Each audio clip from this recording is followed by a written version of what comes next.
श्रीगुरुभ्यो नमः। हरि ओम। श्रीमहागणाधिपतये नमः। श्रीमहासरस्वत्यै नमः। श्रीगुरुभ्यो नमः। हरि ओम। यत्कर्ता जगतां भर्ता संहर्ता महसां निधिः प्रणमामि तमादित्यम् బహిరంతస్తమోపహం. 2026 సంవత్సరం జూలై నెల 2వ రాశి వృషభ రాశి. ఈ వృషభ రాశి ఎట్లా ఉందో చూద్దాం. ఈ వృషభ రాశి ఫలితాలు తెలుసుకుందాం. ఈ వృషభ రాశిలో శుక్రుడు శని తప్పితే ఏ గ్రహాలు బాగానే.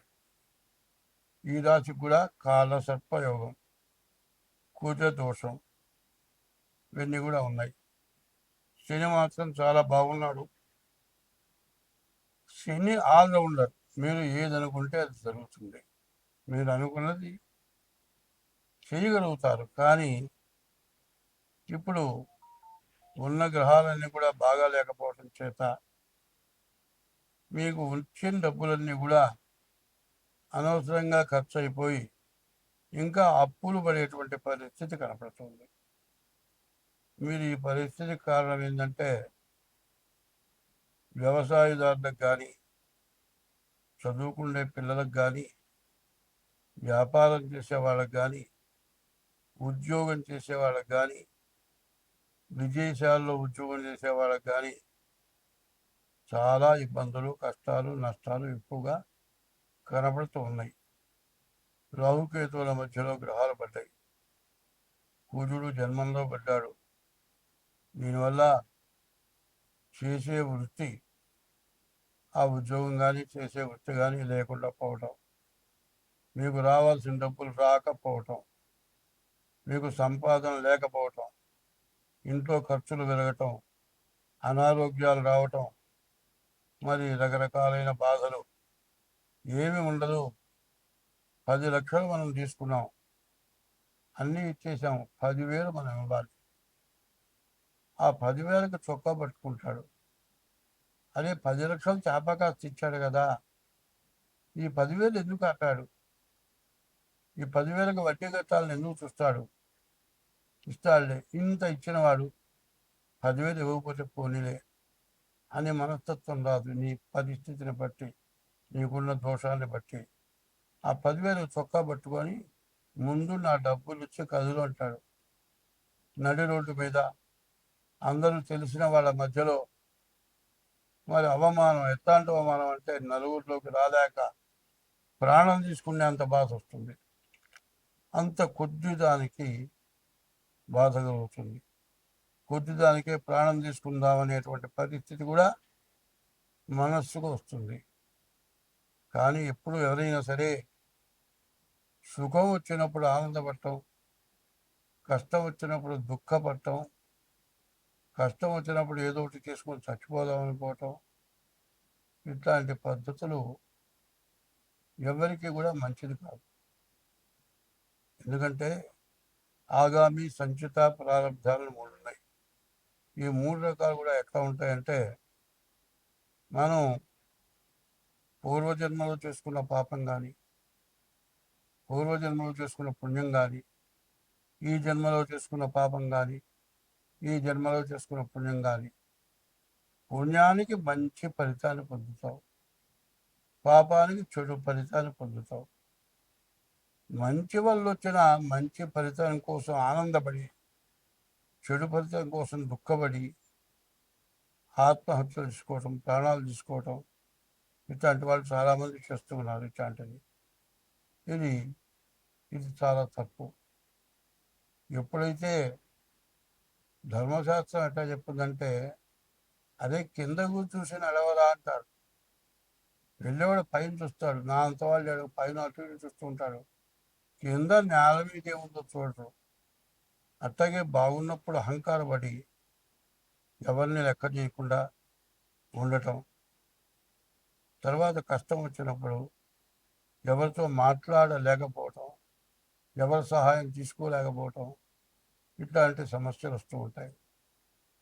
మంచి వాళ్ళ లక్షణం ఎట్లా ఉంటుందంటే పెద్దవాళ్ళని గౌరవించడం, మంచి వాళ్ళతో మాట్లాడటం, ఎప్పుడు దేవాలయాలకు వెళ్ళటం, మంచి మాటలు చెప్తుంటే వినటం, మంచి అనేది తెలుసుకోవటం, చెడుకి ఎంత దూరంగా ఉండాలో తెలుసుకోవటం, కష్టం వచ్చినప్పుడు ఓర్పు వహించడం, ఇవన్నీ కూడా మంచి లక్షణాలు, మంచి వాళ్ళు చెప్పే మాటలు. కాబట్టి ఈ రాశి వాడికి కాలసర్పయోగం, కుజదోషం, మరి గురువు బాగాలేడు, కుజుడు బాగాలేడు, చాలా ఇబ్బందులు. శుక్రుడు బాగున్నాడు, శని బాగున్నాడు. వివాహం కావటానికి అవకాశం ఉంది, కానీ వివాహం చేసుకునేటప్పుడు మీ డేట్ ఆఫ్ బర్త్ ద్వారా జాతకం బాగుందా లేదా చూసుకొని పెళ్లి చేసుకోవడం చాలా అవసరం. ఇట్లా కాకుండా తొందరపడి పూర్తి వివరాలు తెలుసుకోక మీ ఇద్దరికి కూడా కుదురుతుందా కుదరదా, మీరిద్దరు చేసుకుంటే జీవితం సక్రమంగా గడుస్తుందా లేదా అనేది తెలుసుకోవాలి. షష్టాష్టకాలు అంటారు, కాలసర్ప దోషం అంటారు, కుజ దోషం అంటారు. ఇట్లాంటి దోషాల నుంచి బయటపడాలి అంటే మరి మీ జాతకం చూసుకోవాలి, మరి అవతల జాతకం కూడా చూడాలి. రెండు జాతకాలు చూచి మీకు సరిపడుతుందంటేనే వివాహం చేసుకోవాలి. అందంగా ఉన్నదే తొందరపడటం కాదు కావాల్సింది. అందం లేకపోయినా స్త్రీ చిత్తం పురుషుడు భాగ్యం అన్నారు. ఆడ మనిషి మంచి జ్ఞానం కలిగిందైతే, ఎంతో పుణ్యాత్మురాలైతే ఆ కుటుంబం ఎంతో బాగుపడుతుంది. బిడ్డ వచ్చిన వేళ గుడ్డు వచ్చిన వేళ అంటారు. ఒక ఆడపిల్ల వివాహం చేసుకుని మన ఇంటికి వస్తే ఆ కోడలు అడుగు పెట్టిన వేళ బాగా కలిసిస్తుంది. దూరు పల్లెటూళ్ళల్లో బరగొడ్డను కొనుక్కునేవాడు. ఒక గుడ్డు వస్తే నష్టం వస్తుంది, ఒక గుడ్డు వస్తే కలిసిస్తుంది. దాన్నే బిడ్డ వచ్చిన వేళ గుడ్డు వచ్చిన వేళ అంటారు. అటువంటివన్నీ కూడా తెలుసుకొని, ఇప్పుడు అందులో ఆడపిల్లలు చాలా తక్కువైనారు, మగపిల్లలు ఎక్కువైనారు. మగపిల్లలకు ఆడపిల్లలు దొరకటం లేదు. మరి తొందరపడి తెలుసుకోకుండా ఎట్లా పడితే అట్లా పెళ్లి చేసుకుంటే, పెళ్లి చేసుకున్న తర్వాత నెల తిరగకుండానే కోర్టులకు ఎక్కిన వాళ్ళు ఉన్నారు. పెళ్లి చేసుకున్న తర్వాత వెంటనే జైలు పాలు కావాల్సి వచ్చిన రోజులు కూడా ఉన్నాయి. ఇట్లాంటి ఇబ్బందులు చాలా పడుతున్నారు. ఎందుకంటే పెళ్ళి అన్నాళ్ళకు కాక ఇక పెళ్లి కాదేమో అనే ఆలోచనతో తొందరపడి పెళ్లి చేసుకొని జాతకాలు కలవక తర్వాత బాధలు పడుతున్నారు. కాబట్టి ఈ రాశి వాళ్ళు చాలా జాగ్రత్త పడాలి. తర్వాత ఇంకోటి ఏంటంటే, వృషభ రాశికి ఏకాదశంలో శని ఉన్నాడు. 30 సంవత్సరాలకు ఒకసారి శని ఏకాదశానికి వస్తాడు. ఇంకా సంవత్సరం 6 మాసాలు శని ఏకాదశంలో ఉంటాడు. 8 గ్రహాల కంటే కూడా ఒక్క గ్రహం ఎంతో మేలు చేస్తుంది. కాబట్టి మిగతా గ్రహాలు బాగుండని గ్రహాలకి ఏమిటి అనేది తెలుసుకొని జాతకం చూపించుకొని వాటిని మనం సరిగా చేసుకోగలిగితే ఏమీ లేదు, శరీరం అంతా బాగుంది, ఒక కుడి చేయి మాత్రం పనిచేయట్లేదు. ఎందుకన్నా పనికి వస్తామా? లేకపోతే ఒక కాలు నడవడానికి లేదు, ఎంత బాధపడతాం. అట్లాగే ఈ 9 గ్రహాల్లో మిగతా బాగుండని రాహువు, కేతువు, కుజుడు, గురువు, ఈ గ్రహాలకి దోషాలు ఏంటో తెలుసుకొని డేట్ ఆఫ్ బర్త్ ద్వారా మీ జాతకం చూపించుకోండి.